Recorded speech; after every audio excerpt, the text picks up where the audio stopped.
Hello! Hello! Welcome to my channel. అనగనగా ఒక ఊర్లో అందరికీ నమస్కారం అండి. మరి ఈరోజు మనం చక్కని కథ ఒకటి తెలుసుకుందామండి. మరి మన ఛానల్ సబ్స్క్రైబ్ చేసుకోండి, ఫాలో అవ్వండి, షేర్ చేయండి, లైక్ చేయండి సరేనా? మరి కథ ఏంటో వినేద్దామండి.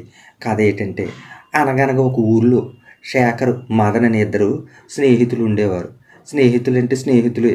కానీ కొన్ని రోజులకు మదన్‌కు ఈర్ష్య, అసూయ, ద్వేషం పెరిగిపోయి వాళ్ళు ఇద్దరు ఏం చేస్తారో చెప్పలేదు కదా!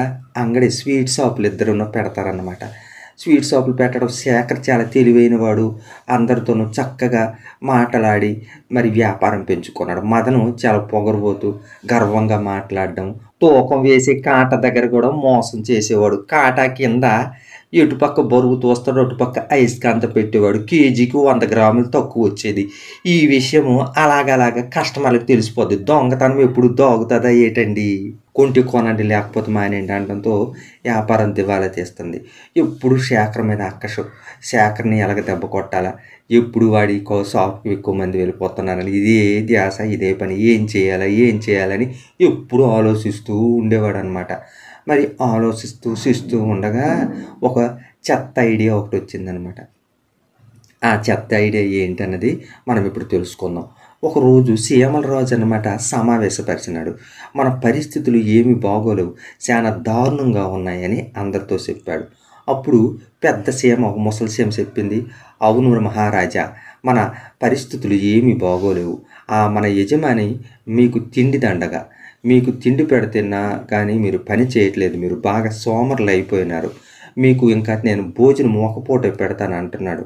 మీ మనుషులకు ఎంతైనా విశ్వాసం గానీ, దయ గానీ, జాలి గానీ ఉండదు.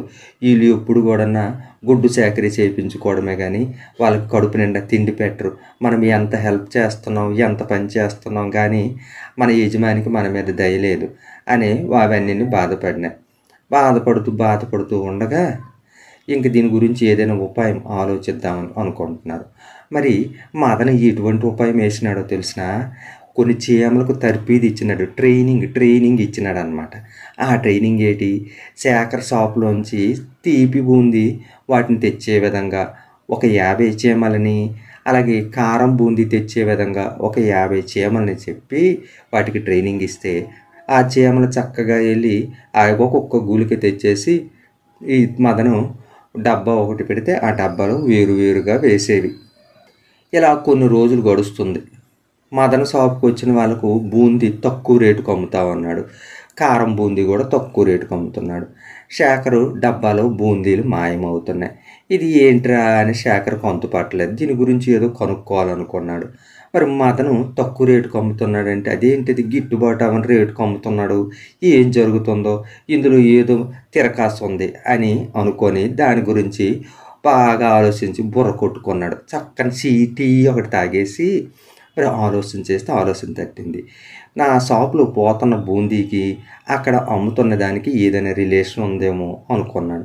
చక్కగా పరిశీలించినాడు. చక్కగా చీమల దండొచ్చేసి డబ్బాల్లోంచి బూందీ, తీపి బూందీ, కారం బూందీ పట్టుకెళ్ళిపోవడం చూసేసి ఏం చేసినాడంటే, ఆహా! ఇది కదా! అది ఎక్కడికెళ్తున్నాయో చూసేటప్పటికి మదన్ షాప్ దగ్గరికి వెళ్ళి అందులోను వేస్తున్నాయి.